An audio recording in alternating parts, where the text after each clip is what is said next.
What's going on? You've merely slipped a little package into your lower tummy. And you're going to transport something very special to us.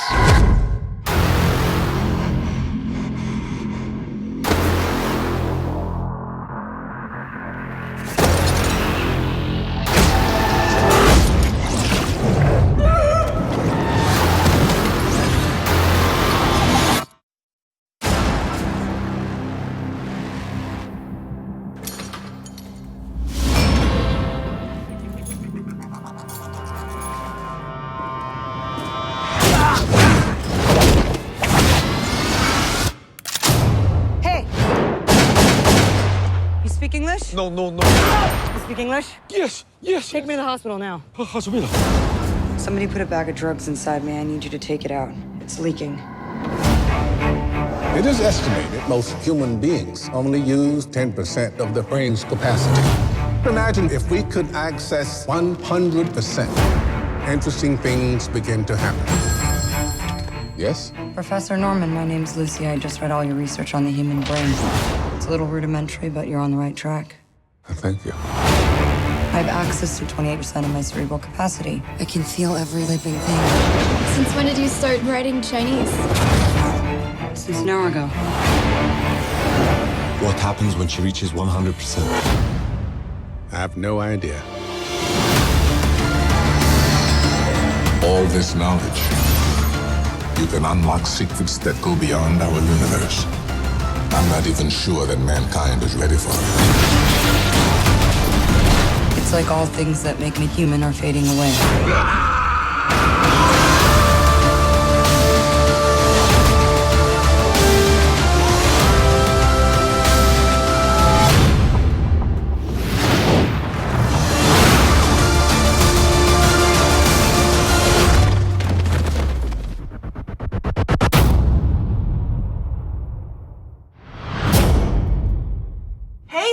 Samantha from Her found a body. Good for her. Doesn't this movie kind of play like the adventures of Samantha after she leaves Joaquin Phoenix? Very similar character trajectory, and it really reminded me of it when she was giving feedback to Morgan Freeman about his research. I was like, ooh, I hear the character of Samantha there, Scarlett Johansson. I guess she doesn't have a ton of range, but that's not really the goal that Scarlett Johansson's trying to have right now. I'm very impressed that this is a role that went to an actress, a leading role like this with no strong male support. She's really out on her own here. And I have to say, this movie has a fundamental problem, which I'll get to in a moment. And while I'm still very excited about it, and it looks like Scarlett Johansson's doing a very good job in the role. And of course, everyone loves Morgan Freeman, but I don't think he's a consistent box office draw. He's really a professional supporting character, and always loved, but equally loved on video on demand as he is in the theaters.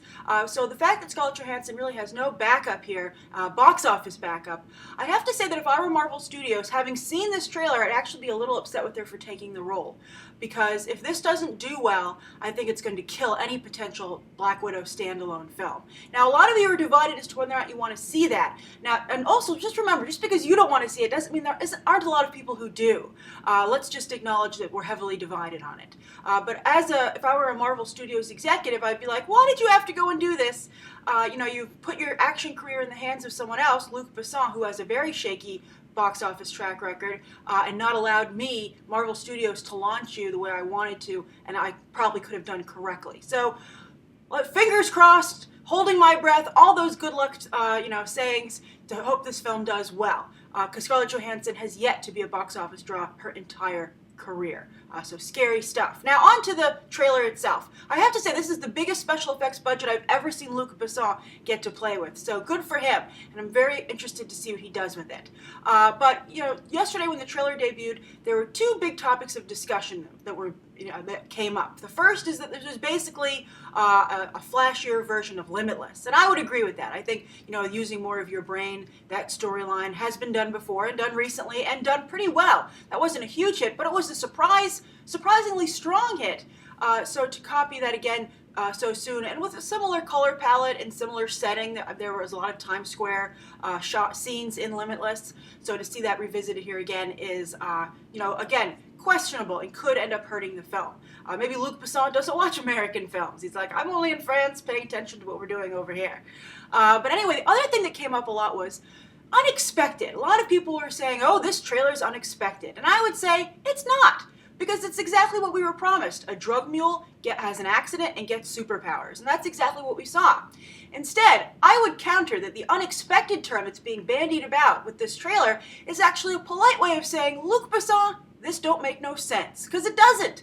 I think that it's extremely hard to believe that just because you use more of your brain, a larger percentage of your brain, or eventually 100% is where I guess this movie's going, would mean that you could read cell phone code out of the air, not just read it and see it, but it would become tangible. You could play with it with your hands, as she does in that scene in the trailer, that shot in the car.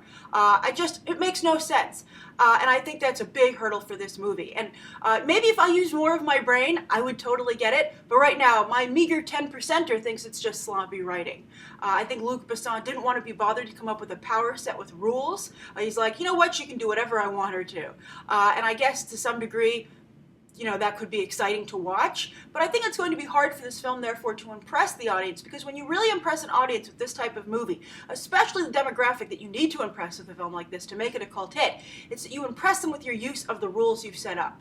They're like, you allow the moviegoer when they're watching the film to be like, how is she going to get out of this one? How's Lucy? Oh yes, she could use her powers this way. Good job, Luc Besson. Not just, sit back, enjoy the ride, because there's no way you could predict what Lucy's going to do, because she can do anything. I've said this before with some other scripts. It's a little bit like children playing. When you're like, tag, I got you, and they're like, no, my shield was up, and the person, it's just no fun to play with them because they just come up with anything, and you just can't interact with them. They're just in their own world. So I think that is a potential huge fundamental flaw for this film. It makes me very worried about its ability to cross over into the mainstream. I think there'll definitely be people like myself who want to see if Scarlett Johansson can pull off this role. I hope she can, but I think in order for this movie to succeed, it has to spark the interest of your casual moviegoer. And as I said, she's hasn't been a box office draw in the past.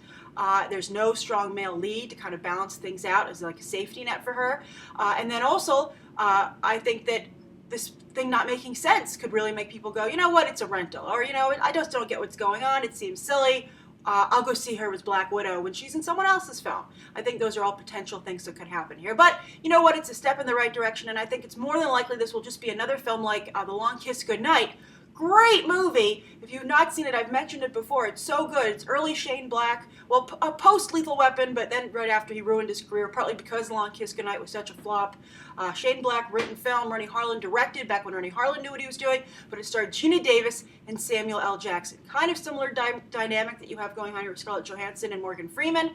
It's a phenomenal film, really well done. It had a set of rules. It really, I would say, almost as a flawless movie, but it just completely tanked at the box office and took everyone down with it.